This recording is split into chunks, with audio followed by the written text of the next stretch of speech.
दोस्तों ये है पोको M5। इसके बॉक्स पैक में आपको मिलता है SIM tray ejector tool, silicon transparent case, एक इंस्ट्रक्शन मैनुअल, स्मार्टफोन, चार्जर और केबल। चार्जर 22.5 वाट्स का है और ये तारीफ के लायक है कि पोको अब भी अपने बजट डिवाइसेस में भी आपको चार्जर केबल प्रोवाइड कर रहा है। That is really cool. लेकिन ये थी इसकी unboxing. Let's move on to review.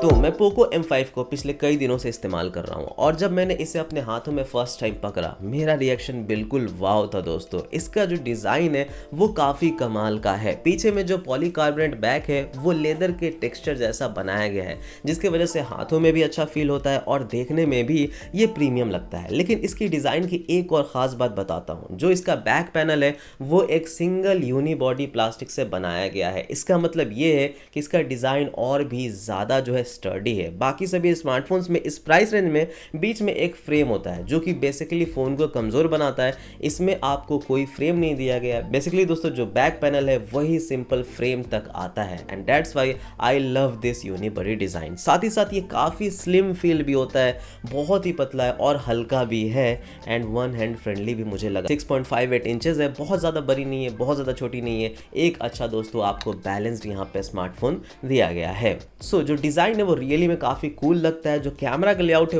वो भी देखने में बहुत ज़्यादा खूबसूरत लगता है। यहाँ पे आपको पोको का जो लोगो है वो भी बहुत ज़्यादा बड़ा नहीं है, बट यह मैं अप्रिशिएट करूँगा अगर ये लोगो थोड़ा और छोटा हो जाए, क्योंकि अभी भी ये थोड़ा बोल्ड लगता है। एंड हमेशा की तरह सामने में आपको डिस्प्ले मिल जाएगा। ऊपर में आपको यहाँ पे वाटर ड्रॉप नॉच वाला कैमरा दिया गया एंड मैं एक्सपेक्ट कर रहा था कि एटलीस्ट पंच होला है, बट कोई बात नहीं। राइट साइड में आपको पावर बटन मिलता है जिसमें आपको जो है फिंगरप्रिंट सेंसर मिलता है और वॉल्यूम रॉकर्स। लेफ्ट साइड में आपको सिम ट्रे है जिसके अंदर आप 2 सिम लगा सकते हैं, साथ ही साथ माइक्रो SD कार्ड भी लगा सकते हैं, डेडिकेटेड है जो कि 512 GB तक सपोर्ट करेगा। ऊपर के साइड में आपको हेडफोन जैक भी है और एक आयर ब्लास्टर भी है, मतलब आप रिमोट कंट्रोल भी कर सकते हैं। नीचे के साइड में आपको माइक्रोफोन मिलता है, USB-C और एक स्पीकर मिलता है। ये सिंगल स्पीकर के साथ में आता है। डिजाइन तो पसंद आया, इन हैंड फील भी पसंद आया, लुक्स भी मुझे बहुत ही अच्छे लगे।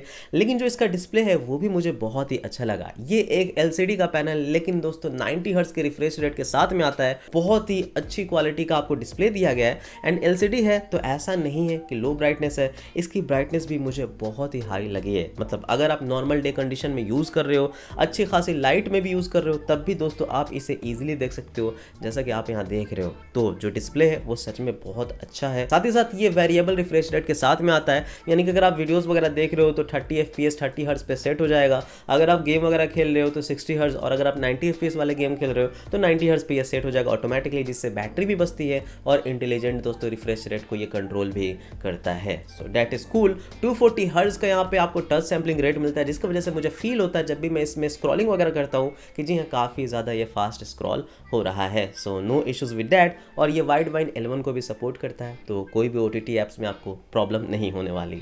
बात करते हैं दोस्तों परफॉर्मेंस की, एंड ये आता है बिल्कुल ही नया MediaTek Helio G99 प्रोसेसर के साथ में, जो कि एक 4G प्रोसेसर है। एंड ये एक अच्छी चॉइस थी कि इस प्राइस रेंज में 4G प्रोसेसर के साथ में जाए, क्योंकि आपको परफॉर्मेंस में बहुत ज़्यादा इंप्रूवमेंट मिलती है। ये एक 6 नैनोमीटर का प्रोसेसर है जो कि 2.2 GHz पे क्लॉक्ड है एंड रियली में जो परफॉर्मेंस है इसमें बहुत ही मुझे अच्छी मिली है। जो AnTuTu स्कोर है वो 370 के, यानी कि 3,70,000 के आसपास है। एंड अगर आप कुछ रिकॉल करना चाहोगे तो ये जो AnTuTu स्कोर है वो लेजेंडरी फ़ोन में आया करता था, जो कि पोको F1 पहला लॉन्च था एंड ये इसने अचीव कर लिया। That is really cool.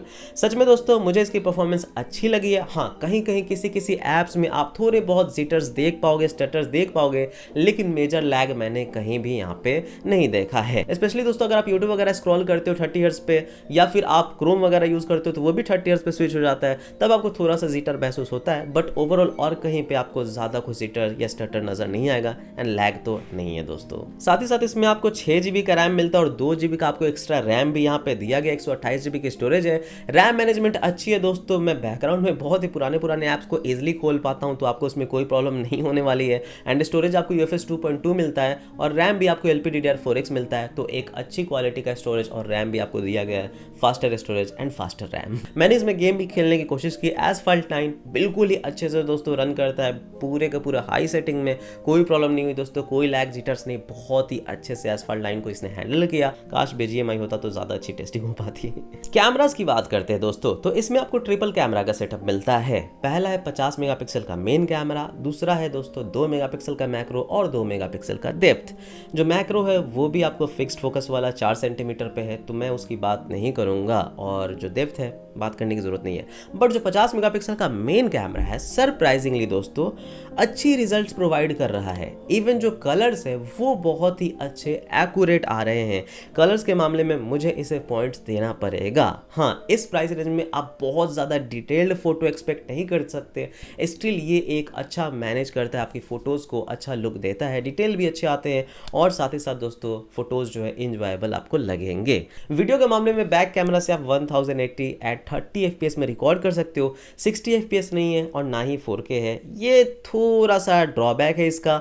और साथ ही साथ आपको स्टेबलाइजेशन भी मैंने इसमें कोई खास नहीं देखा है, अगर है भी तो बहुत ही कम है, जो कि पता नहीं चलता। तो गाइज ये है 1080p एट 30 FPS में, क्योंकि यही एक रिकॉर्डिंग सिस्टम मिलता है, एंड कुछ इस तरह की रिकॉर्डिंग आपको मिलती है यहाँ पे। बाकी उसके अलावा मुझे कुछ ज़्यादा शिकायत नहीं है कैमरा से। 50 मेगापिक्सल अच्छा काम करता है। नाइट में भी दोस्तों इवन एक अच्छी डिसेंट फोटो आ जाती है, जो कि यूजेबल आप सोशल मीडिया वगैरह पे यूज़ करना चाहते हो तो आपको अच्छा मिलता है। और जो फ्रंट कैमरा है वो आपको यहाँ पे मिलता है 8 मेगापिक्सल का, एंड ये फ्रंट कैमरा भी ओके है, मतलब मैं कहूँगा डिसेंट फोटोज़ लेता है, बहुत ज़्यादा बेस्ट नहीं है। 12-13 मेगापिक्सल होता तो ज़्यादा बेटर होता, बट ये अगर आप अच्छी लाइटिंग कंडीशन में हो तो अच्छे फ्रंट कैमरा से भी फोटोज़ वगैरह ले सकते हो।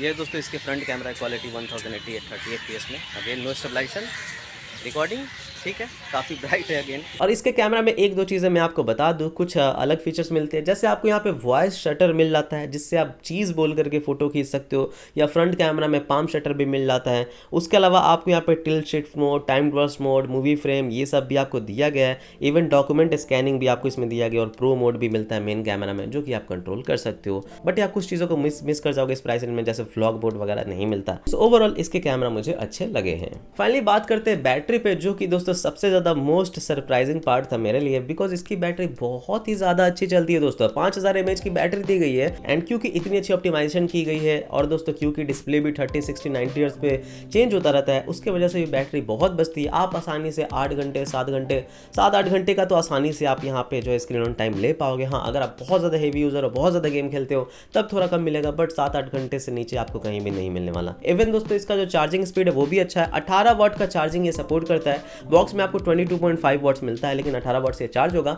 एंड उस स्पीड से आप इजीली दोस्तों मतलब 2 घंटे के आसपास आप इसे फुल चार्ज यहाँ पे कर सकते हो, और चार्जर मिल रहा है आपको बॉक्स में, ये सबसे बड़ी बात है। अब अगर सॉफ्टवेयर एक्सपीरियंस की बात कर ले तो इसमें आपको MIUI 13 मिलता है, that is really cool, and वो भी Android 12 पे। तो updated MIUI 13 on updated Android 12, and साथ ही साथ आपको updated Android security patch level के साथ में आता है अगस्त का। एंड जो एक्सपीरियंस रहा मेरा बहुत ही अच्छा रहा। हाँ, थोड़ा ट्रिम डाउन वर्जन है MIUI का, क्योंकि दोस्तों प्रोसेसर बहुत ज़्यादा हाई एंड भी नहीं है कि बहुत ज़्यादा एनिमेशंस को झेल सके, इसलिए थोड़े बहुत एनिमेशंस को यहाँ पे हटाए गए हैं, थोड़े बहुत ग्रेडियंट को यहाँ पे हटाए गए हैं, एंड कुछ फीचर्स को यहाँ पे हटाया गया है। लेकिन फिर भी आपको इस MIUI 13 में वो सारे फीचर्स मिलते हैं जिसकी आपको ज़रूरत है। चाहे आप ड्यूल स्पेस की बात कर लो, सेकेंड स्पेस की बात कर लो, या फिर दोस्तों फ्लोटिंग विंडोज़ की बात कर लो, हर एक चीज़ आप इजीली इसमें यूज़ कर पाओगे। इवन गैलरी में आपको वीडियो एडिटर, क्लिप्स वगैरह हर एक चीज़ मिलता है। ये MIUI 13 का एक्सपीरियंस मैं कहूँगा इस प्राइस रेंज के हिसाब से अच्छा है, आपको कोई प्रॉब्लम नहीं होगी। और MIUI 13 का आप जानते हो बात, आप सिस्टम ऐप्स को भी अनइंस्टॉल कर सकते हो। तो मैंने इसमें कुछ मतलब ब्लोटवेयर्स मिलते हैं जिसे मैंने अनइंस्टॉल करने की कोशिश की, वो तो इजीली अनइंस्टॉल हो गए, जो कि दोस्तों कुछ अमेज़न के ऐप्स थे, कुछ गेम्स वगैरह थे, सब कुछ मैंने अनइंस्टॉल कर दिया। लेकिन साथ ही साथ जो इसमें हमें मिलता है दोस्तों सिस्टम ऐप्स, उन्हें भी मैं अनइंस्टॉल किया, तो नोट्स अनइंस्टॉल हो गया, क्लॉक भी अनइंस्टॉल हो गया दोस्तों। एंड जो लास्ट में मेरे पास एप्लीकेशन बचा, बस वो इतने ही एप्लीकेशन बचे, एंड इतने एप्लीकेशन में भी 5-6 तो सिर्फ गूगल के प्रोप्राइटरी एप्लीकेशन है, जो कि गूगल बोलता है कि भाई डाल के दो। तो अगर वो 5-6 एप्लीकेशन को हटा दे तो आई थिंक कि सिर्फ 9-10 ही एप्लीकेशन रह जाएंगे MIUI की तरफ से, जो कि इसमें मिलता है। एंड इतना ब्लोटवेयर फ्री MIUI या इतना ब्लोटवेयर फ्री सॉफ्टवेयर कोई और ब्रांड आपको नहीं देता। फाइनली कुछ अदर फीचर्स के बारे में बात कर लेते हैं, जैसे कि दोस्तों इसमें आपको आयर ब्लास्टर मिलता है, आप अपने टीवी रिमोट कंट्रोल कर सकते हो। जो फिंगरप्रिंट मिलता है वो साइड माउंटेड है, and surprisingly it's a very fast. जो भी टाइम लगता है बस स्क्रीन वेक का, लेकिन दोस्तों फिंगर को ये बहुत ही जल्दी रिकॉग्नाइज कर लेता है, सो इट्स रियली गुड। नीचे में आपको सिंगल स्पीकर मिलता है जो कि लाउड है, लेकिन आई एक्सपेक्टेड मोर, या फिर स्टीरियो स्पीकर होता तो मज़ा आता।